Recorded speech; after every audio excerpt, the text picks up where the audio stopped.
Hi everyone, here we are again with another broken one, which is a BMW 525D 6-cylinder straight engine. The problem we're having was interesting. So the car was broken down with no charge. So they charged up a battery, we went for a test drive and the car seemed alright. The next morning we started her up again and the steering was playing up, so it was a heavy steering. So we thought, how could this happen? The charging problem seemed to be alright.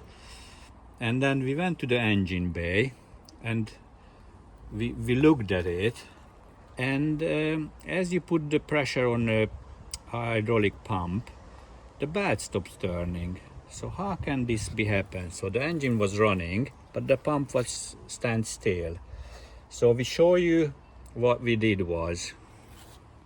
So the first step we done, we have to take off this plate which holding 4-5 screws on each side. 1, 2, 3, 4, 5 screws, same as on the other side.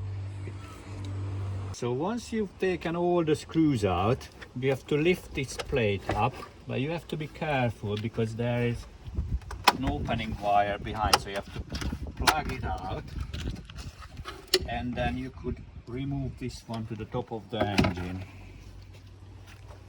So after this, there's a plastic plate which is sitting on the top of the radiator and holding the radiator fan down. So there's 4 screws, so 2 screws on each side need to be removed. So once you remove all 4 screws, this plastic lifts up and you could remove it. The next thing you have to do is disconnect the radiator fan.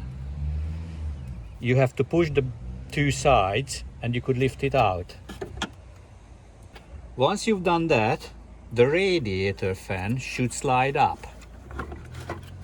You have to press this pipe to get some room and you lift the fan out like that.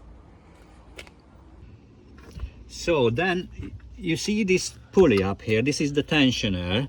If you're not sure how the belt goes, I'm advising you to take a picture before you undo it. So basically you push it down anti-clockwise and you pull the belt away from the pulley and let it go back, and then the belt is off.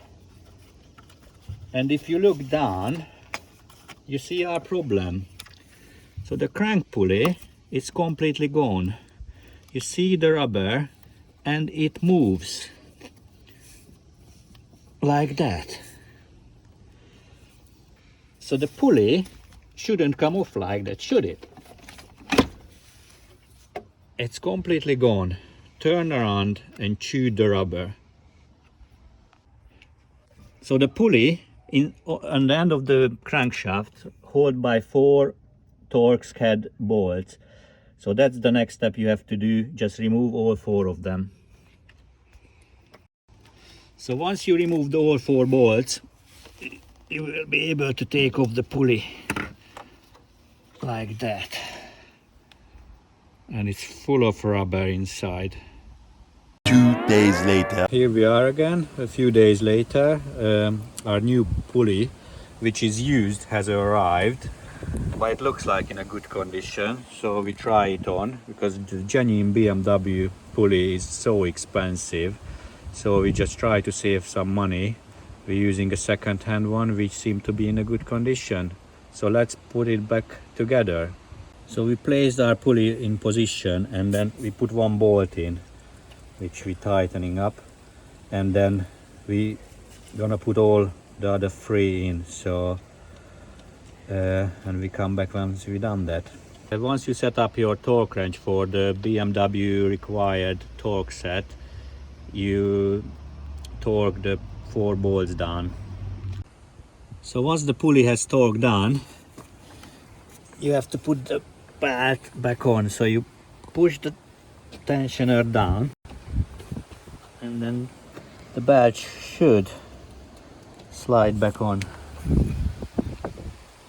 You release it, and then once you've done that, you just go around and have a look, which it's not right.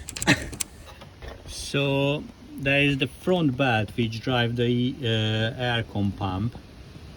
They call it a stretch belt, so there aren't any tensioner.